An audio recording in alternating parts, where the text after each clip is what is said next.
By invading Ukraine, Putin loses allies in Eastern Europe. Russia's invasion of Ukraine has shocked the former Soviet satellite states of Central and Eastern Europe, drawing strong condemnation even from the region's most pro-Kremlin politicians.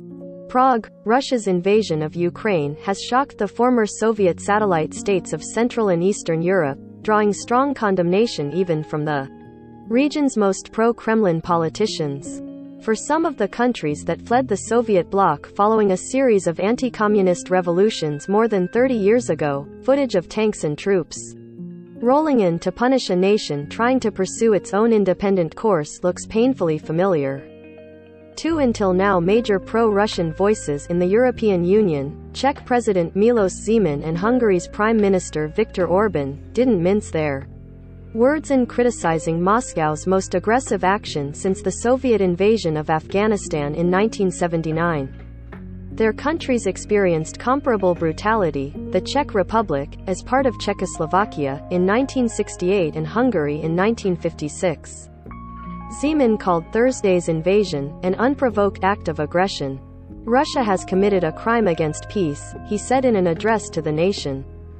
Zeman had previously made news by calling Russia's 2014 annexation of the Ukrainian Crimean Peninsula a fait accompli. Many in the Czech Republic reviled Zeman as a servant of Kremlin, after he sided with Russia and cast doubt on the findings of his own security and intelligence service in the alleged participation of Russian spies in a huge 2014 ammunition explosion. Until just days ago, Zeman was insisting that the Russians wouldn't attack Ukraine because they aren't lunatics to launch an operation that would be more damaging for them than beneficial. "I admit I was wrong," he said Thursday. Zeman has called for harsh sanctions against Russia, including cutting it out of the SWIFT financial system which shuffles money from bank to bank around the It's necessary to isolate a lunatic and not just to defend ourselves by words but also by deeds, he said.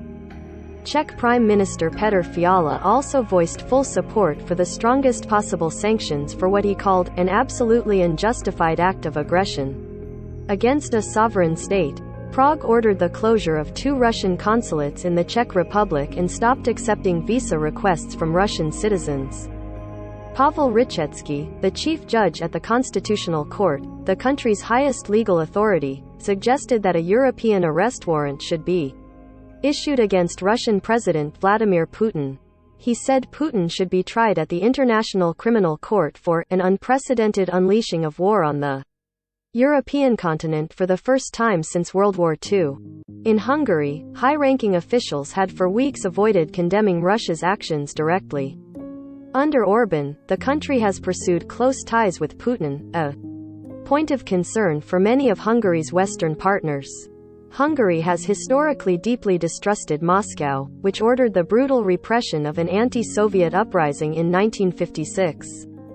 But Orban in recent years has pursued a diplomatic and economic strategy he calls Eastern Opening, which favors closer ties with countries to the east, and in his frequent battles with the EU has called the 27-nation bloc an oppressive imperial power similar to Hungary's former Soviet occupiers. But on Thursday, Orban was clear in his condemnation of the Kremlin. Russia attacked Ukraine this morning with military force, Orban said in a video on Facebook. Together with our European Union and NATO allies, we condemn Russia's military action. Hungary's position is clear.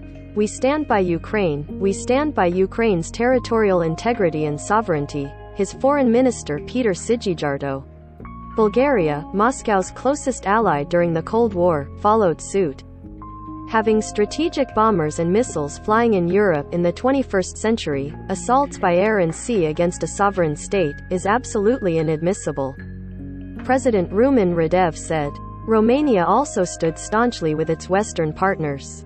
Through today's cynical invasion, the Russian Federation is the architect of the worst security crisis since World War II, the ruling coalition leaders. Neighboring Moldova, a former Soviet republic and one of the few former communist Eastern European countries not to have joined NATO so far, echoed these. Moldovan President Maia Sandu stressed that Russia's attacks were launched in violation of international norms, adding that the international community unanimously condemns these military actions. Justin Spike in Budapest, Hungary, Veselin Toskov in Sofia, Bulgaria and Stephen McGrath in Bucharest, Romania, contributed. Follow app's coverage of the Ukraine crisis at https://apnews.com/hub/Russia-Ukraine.